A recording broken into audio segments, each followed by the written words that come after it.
absolute perfect blueprint for success. I Right. mean, the math is totally flawless. The science is rigorously peer-reviewed. The schedule is beautifully color-coded. You've built this ultimate foolproof system. On paper, and Exactly, on paper. And then you hand that pristine system over to a human being, and the whole thing just completely falls apart. oh yeah, happens all the time. Welcome to today's deep dive. We are pulling apart a really fascinating document from the Longevity in Sport series, which was released as part of Athletic Development Month. Yeah, it's a great piece. And our mission today is to figure out exactly why the most perfectly designed, scientifically backed training plans so often fail in the real world. It is a phenomenal paradox, honestly, because you look at the sheer volume of sports science data we have today. Oh, it's endless. Right. We have wearable tech, we've got biomechanical analysis, neuromuscular mapping, and yet the failure rate in actual athletic development remains incredibly high. So why is that? Well, the insight we are digging into today, it doesn't blame the underlying science, and it actually doesn't blame the athletes themselves either. Okay. It points the finger directly at the bridge between the two. The delivery. The delivery. And I want to emphasize right out of the gate why you, the listener, should care deeply about this. Because even if you have absolutely zero interest in coaching young athletes or sports in general, what we're really talking about here is a masterclass in human psychology. Absolutely. This is about how to get the best out of people in any leadership role, any management position, or, any high-stakes learning environment. That is the universal through line here. I mean, you can memorize all the biological growth curves. Yeah. You can map out these periodized strength development cycles for the next 4 years. Which sounds exhausting, by the way. It is. But Yeah. if you lack the capacity to genuinely connect with the erratic, emotional, totally unpredictable human being standing in front of you on a rainy Tuesday afternoon. None of it matters. Right. None of that pristine data actually translates into results. It's like having all the sports science data without the communication skills is basically like having the world's most advanced GPS in a car with a completely broken steering wheel. Oh, I like that. Right. Like, you know exactly where to go. The satellite has mapped the perfect mathematically optimized route, but you simply cannot get the vehicle to actually execute the turns. That is a perfect analogy. The optimized route is totally irrelevant if the mechanical connection to the wheels is severed. Yeah. In athletic development, we really often confuse the science with the art. Okay, break that down for me. Well, there is a rigid biological reality to development, of course. For instance, foundational strength absolutely underpins speed. Sure. The central nervous system has to mature before certain force production metrics can even be hit. Biological age dictates what a body can safely handle. That is the science. But science is pretty sterile. Precisely. Yeah. Because you aren't programming an algorithm. You are attempting to influence a really complex biological and psychological organism. Right. It doesn't survive contact with reality without some adaptation. Exactly. The art is the real-time translation of that science. It's the ability to read, micro expressions of frustration. Or adjusting your communication style mid-sentence. Yes. Or recognizing that a sudden drop in performance isn't a lack of conditioning, but maybe it's a lack of sleep or a massive spike in anxiety. Wow. Great coaching isn't just the delivery of information. It is the translation of information into a language the recipient can actually internalize. Okay, but here is where I want to push back a little bit. Go for it.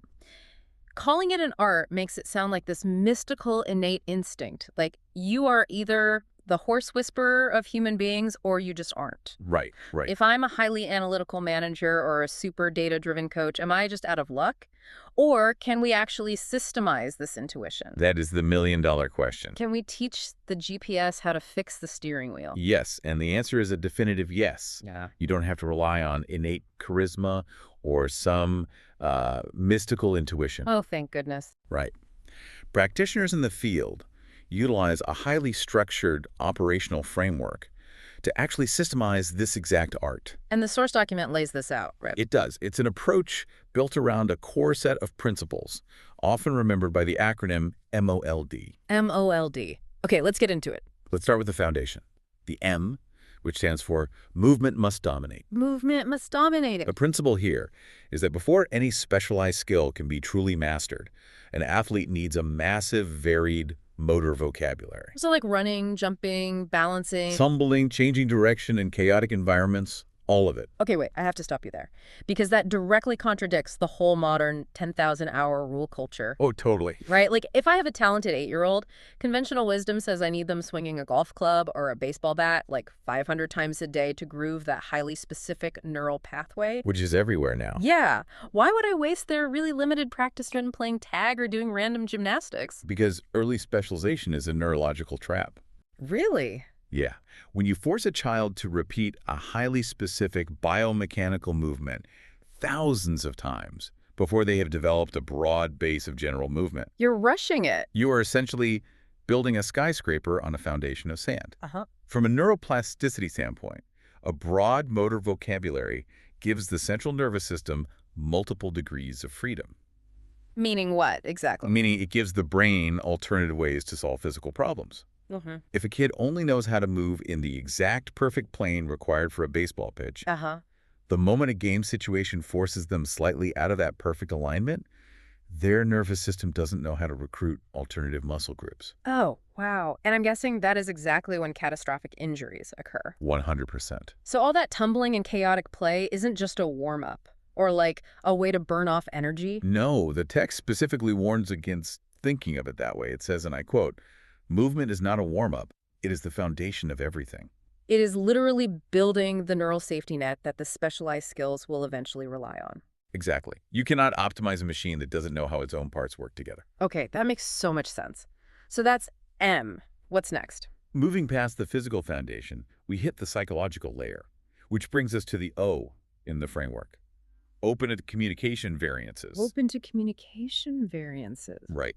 This addresses the reality that athletes do not process verbal or emotional inputs identically, especially when their heart rate is at like 180 beats per minute. Meaning not everybody speaks the same language when they are under physical and mental stress. Exactly. Let's look at the underlying physiology of stress for a second. Okay. When you yell enthusiastically at an athlete, you are attempting to stimulate their sympathetic nervous system. The fight or flight response. Yes, to increase arousal and effort. And for some athletes, this works perfectly. It triggers adrenaline, sharpens their focus, and they just perform better. Some people need that hype. They do. But for an athlete with a different psychological makeup, that same loud, aggressive communication pushes them way past optimal arousal. And into what? Panic. Into an amygdala hijack. Their prefrontal cortex, which is the part of the brain responsible for complex learning and coordination, it literally shuts down. Wait, literally? Literally. They aren't ignoring you. They are biologically incapable of processing your instructions in that state. So yelling louder is literally the worst thing you could do. The absolute worst. They need calm, quiet, parasympathetic dominant communication to feel safe enough to learn again. Okay, but let me play devil's advocate for a second here. Sure. If a kid is staring blankly at me and dragging their feet during a drill, my immediate instinct isn't, oh dear, their prefrontal cortex is shutting down. Right, of course not. My instinct is, this kid is being lazy. Isn't constantly adjusting my broadcast frequency just, well, coddling an athlete who lacks grit? It's a really fair challenge, but it fundamentally misunderstands what grit actually is. Okay, how so? Grit is the ability to maintain passion and perseverance for long-term goals. You do not build grit by deliberately communicating in a language someone doesn't understand and then punishing them for not translating it. Exactly. The text highlights a really critical pivot here. When an athlete isn't responding, the default reaction of an insecure leader is to apply more force, to yell louder. Just push harder. But a systems thinking leader pivots. Their default is to ask themselves, am I communicating in a way that aligns with their current neurological state? Am I communicating in a way they understand? That is a massive paradigm shift. It changes everything. It takes the ego completely out of the equation. It demands that you take responsibility for the transmission rather than getting mad at the radio for playing static. That is a great way to put it. And I imagine this ties directly into how they actually process the information once it finally gets through, right? Which brings us to the L in the framework. Yes, L stands for learning style variances. Okay. They are deeply connected. Communication is how you deliver the emotional and verbal package. Learning style is how their brain unpacks it. Right, because humans encode information differently. Exactly. We know this from cognitive psychology. A coach might spend 5 minutes delivering this brilliant, verbally eloquent breakdown of a hip hinge movement. And the auditory learners are taking perfect mental notes. They map it perfectly. But the kinesthetic learners, they heard nothing but Charlie Brown teacher noises. Wah, wah, wah. Exactly. They actually need you to manually move their hips into the correct position so their muscle spindles can physically feel the tension. And visual learners probably need to see you do it. See you do it, or better yet, see themselves do it on video.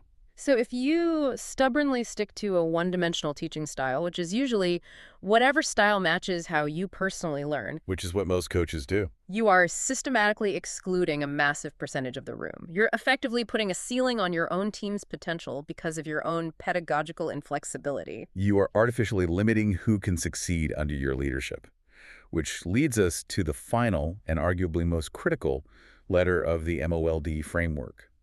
The D. The D. Don't train, teach. Don't train, teach.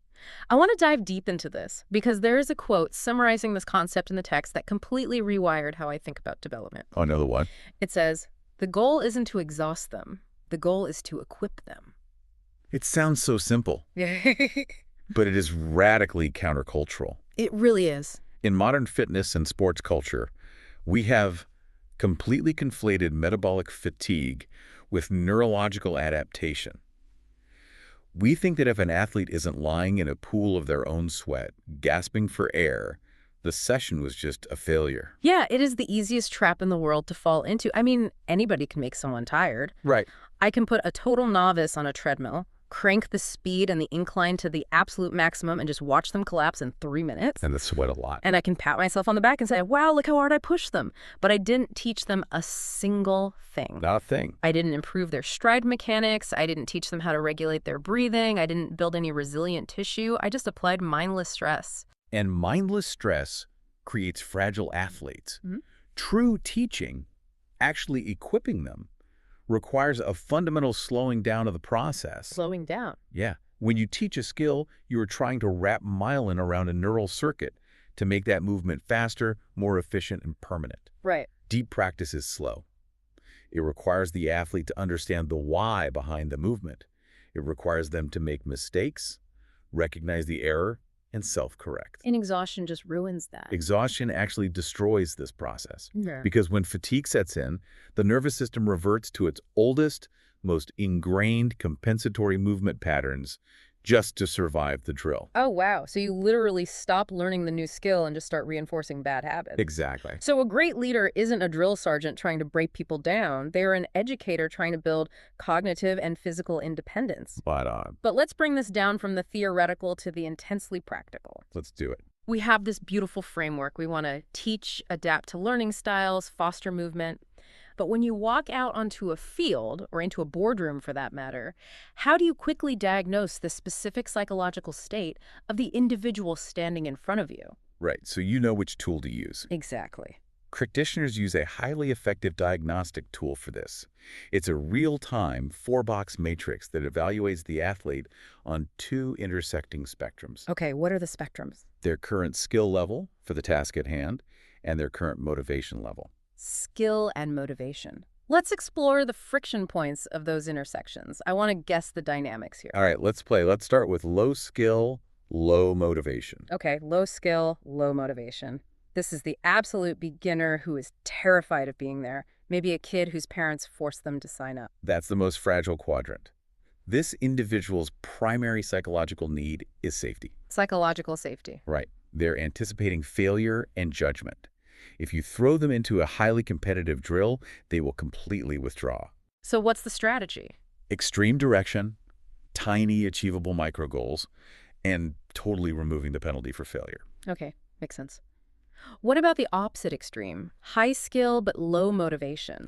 The bored prodigy. The kid who is physically vastly superior to everyone else, knows it, and is just completely disengaged. This one is tricky. It feels like a trap, because if I give them special treatment to keep them entertained, the rest of the team revolts. It is a massive leadership test. You cannot rely on safety or basic direction here. Yeah. I mean, they already have the skill. Right. And you can't just yell at them to work harder because external motivation has totally lost its currency with them. So what do you do? The psychological lever you have to pull here is autonomy and challenge. Yeah. You shift their motivation from external, like pleasing the coach, to internal. You give them ownership. Yes. You ask them to design the next drill. Or you task them with mentoring the low-skill athletes. Oh, wow. Suddenly their superior skill isn't a reason to be bored. It's a tool for leadership. You change the game they are playing without changing the sport. That is brilliant. Okay, what about high skill, high motivation? The dream scenario. The athlete who has all the tools and is desperate to use them. Yeah.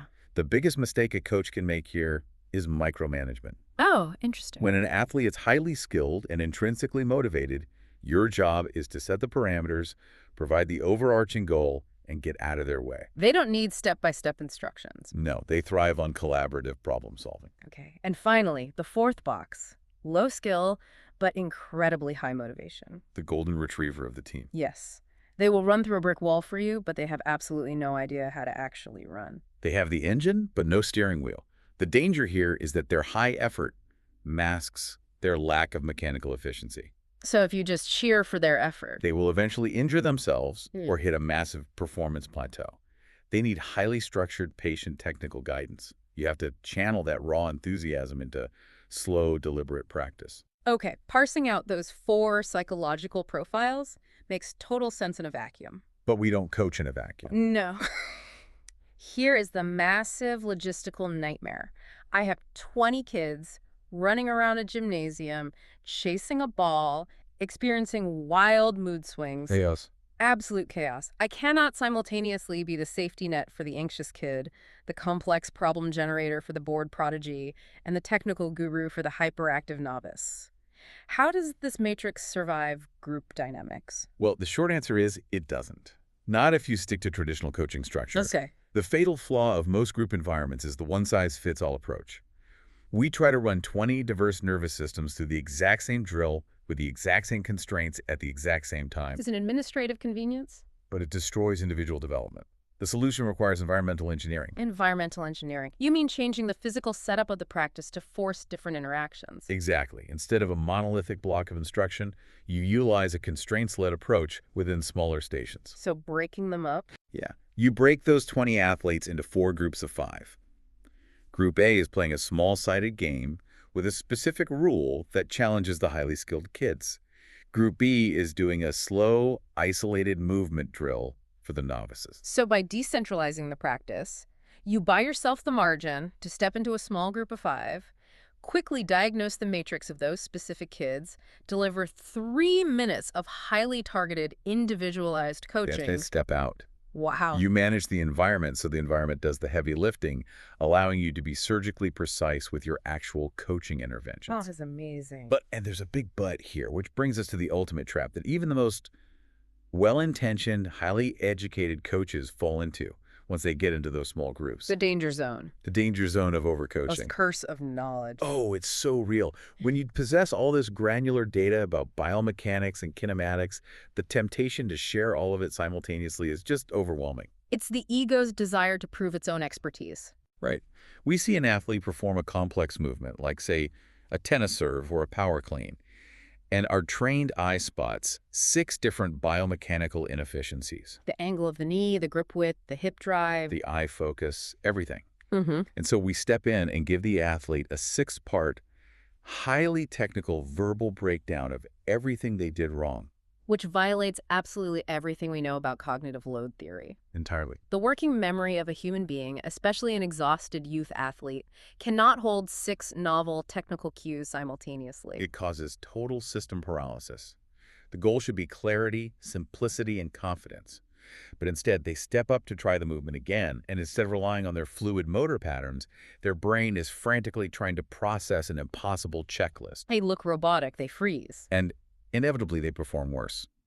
The resulting emotion is just overwhelming confusion and frustration. This highlights a really profound realization from the text about mastery. More information does not equal better learning. Better delivery does. The ultimate sophistication in leadership is simplicity. I just marvel at the immense discipline it requires to be an absolute expert, to see every flaw in vivid detail, and to intentionally bite your tongue. It's incredibly hard to hold back that knowledge. To have the restraint to synthesize all that complex data into one single actionable cue, like just push the floor away. That's it. And then you step back and let their nervous system figure out the rest. It is an act of deep humility. You are prioritizing the athlete's cognitive acquisition of the skill over your own psychological need to feel important. When we pull all the way back and look at the macro picture, the title of this entire series is Longevity in Sport. Right. How does everything we have unpacked today, the neurological basis for movement, adapting to communication and learning styles, that diagnostic matrix, the restraint of simplicity, how does all of that ultimately lead to keeping human beings engaged in a pursuit for the long haul? Because it shifts the fundamental definition of what we are doing. We are not just constructing better athletic machines. We are architecting better environments. An environment where an individual's unique psychological and physiological makeup is genuinely understood. Where the friction of learning is managed with empathy, not brute force. The data is clear. Human beings do not sustain engagement in any difficult pursuit purely because the underlying science is sound. They stay because the environment makes them feel competent, autonomous, and connected. Exactly. Longevity isn't a physical attribute you can just program into a spreadsheet. It is a deeply human outcome built on thousands of micro moments of successful, intentional connection. It is deeply human. Athletes don't stick around because your periodization chart was flawless. They stick around because of how their nervous system felt in the environment you engineered. That's the core truth. And that leads me to a final provocative thought I want to leave you with, wherever you're listening right now. Think about the staggering systemic dropout rates we see in youth sports today. It's huge. By age 13, roughly 70% of kids walk away from games they once loved. The common narrative is that they burned out physically or that they simply lacked the genetic talent to compete. Right. But what if that narrative is completely wrong? What if the vast majority of those millions of kids weren't physically broken and they didn't lack potential? What if it was something else entirely? What if the primary catalyst of the entire youth sports dropout crisis is actually a massive systemic failure of communication styles? It makes you rethink every failed hobby, sport, or passionate pursuit that you or perhaps your own children ever walked away from. It really does. Was it the discipline itself that failed you, or was it simply the delivery?